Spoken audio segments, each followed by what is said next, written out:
BlackBerry смартфон өндірісін қойып басқа салаға ауысуды көздейді. Селфи мен тамақ бейнеленген картиналар 49 есе қымбаттады. Instagram адам сенгісіз сомаға бағаланып отыр. Жалқаулық Эболадан сақтайды. Планшет иелеріне ерікті болу ұсынылады. Бәріңе сәлем. Planet бағдарламасының кезекті шығарылымы жаңа технологиялар әлеміне тереңірек үңілуге мүмкіндік береді. Хабарда әлеуметтік желілердің үздігі туралы ақпардан бастаймыз.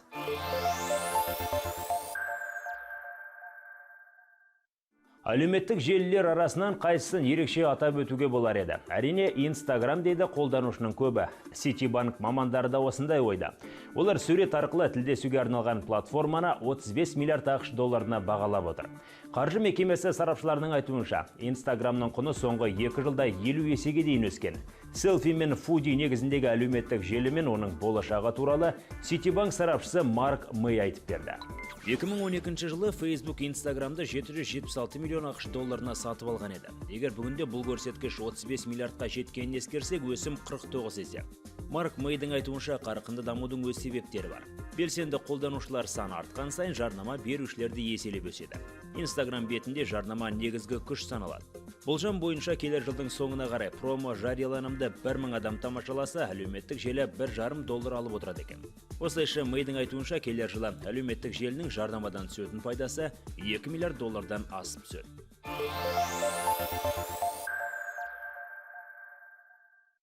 BlackBerry смартфондары болашақта шығарылмауы мүмкін. Олай деп айтуға негіз бар. Мәселен, бұл болжамның компанияның дағдарысына еш қатысы жоқ. Бар болғаны мұндағылар басқа салаға ауысуды көздейді. BlackBerry бренді туралы айтар болсақ, кезінде Солтүстік Америкада өндірілген смартфон көз алдымызға келеді. Бүгінде компания табысының жартысы ғана ақылды телефондар мен басқа құрылғылар сатылымына тиесілі. Қалған жартысы бағдарламалық қамту мен компьютерлік қауіпсіздік бөліміне келеді. Желіде жарияланған ақпарға сенсек, BlackBerry компаниясы болашақта электрониканы өндіруші және сатушыдан софтверлік компанияға айналуы тиіс.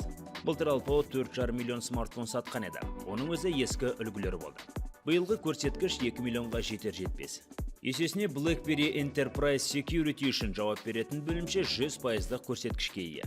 Шынында да компанияға Джон Чен бас директор болып келген сәттен бастап, Alphabet'тың тасы өрге домалады. Болашақта не боларын уақыт көрсетер.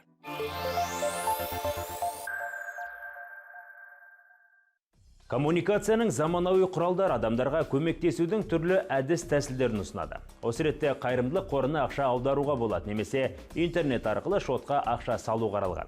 Сол сияқты орнынан тұрмастан ғылымның дамуына да қолғабыс жасауға болады екен. World Community Grid мекемесі планшет пен смартфон иелеріне Эбола індетіне қарсы ем іздеуді ұсынды. Ол үшін химияны 5-ке білудің қажеті жоқ. Телефон мен планшетті де қолданбайсыз. Бәрі сіз демалып жатқанда жүзеге асырылады. Сіз ұйықтап жатсаңыз да гаджеттер адамдарға көмектеседі. IBM қамқорлығына алынған World Community Grid қауымдастығы Scripps Research Institute пен бірлесіп, Эболаға қарсы тұратын вакцина жасап шығаруды қолға алды.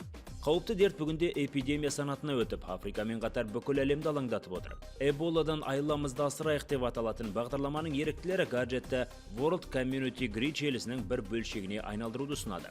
Иесіз қосулы жатқан планшет немесе смартфонның есептеу мүмкіндігін Эбола вирусына қарсы тұратын ғылыми зерттеуде пайдалануға болады. Міне қол қусырып отырып ақ пайдалы іспен айналысуға болады екен. Келесі жаңалық қолы немесе аяғынан айырылған адамның үмітін оятар анық. Енді дене бөлшектерін орнатып, барлық функцияны қайтаруға болады екен. Американың Хопкинс университетінің ғалымдар осыған қол жеткізді. Зерттеу орталығының мамандары ой арқылы басқарылатын роботталған протез жасап шығарған. Бұл бейнероликте 4 тұлғасы американдыққа келетін азамат робо-қолды қозғалысқа келтіріп отыр. Жоғары технологиялы протездің буыны бүгіліп, қол арқылы үстелдегі затты көтеруге болады.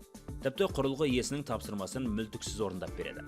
Адамның жүйке жүйесінен шығатын күрделі сигналдар протезге беріліп, осылайша робо-қол қимылдай бастайды. Тәжірибеге Les Боуг есімді азамат қатысып жатыр. 40 жыл бұрын болған оқыс оқиғадан кейін ер адамның 2 қолы да ампутацияланған. Сондықтан ғалымдардың алдында күрделі мәселе тұр. Олар Лестің қатып қалған жүйке жүйесін ояту керек.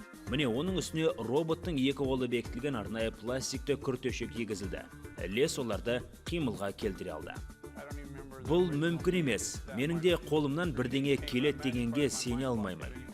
Лес бір мезетте екі қолын қимылға келтірді. Үстелдегі ыдысты қозғалта алады. Жалпы жобаны әлі дамыту көзделген. Хопкинс университетінің ғалымдары робоқолды жетілдіру ісіне білек сыбана кірісіп кеткен көрінеді. Әзірге осы, сондай-ақ әрбір шығарылым 24 KZ сайтына орналастырылатынын естеріңізге саламыз. Пранет бағдарламасын әлеуметтік желіде бірге тамашалап, онлайнда әрқашан бір болайық.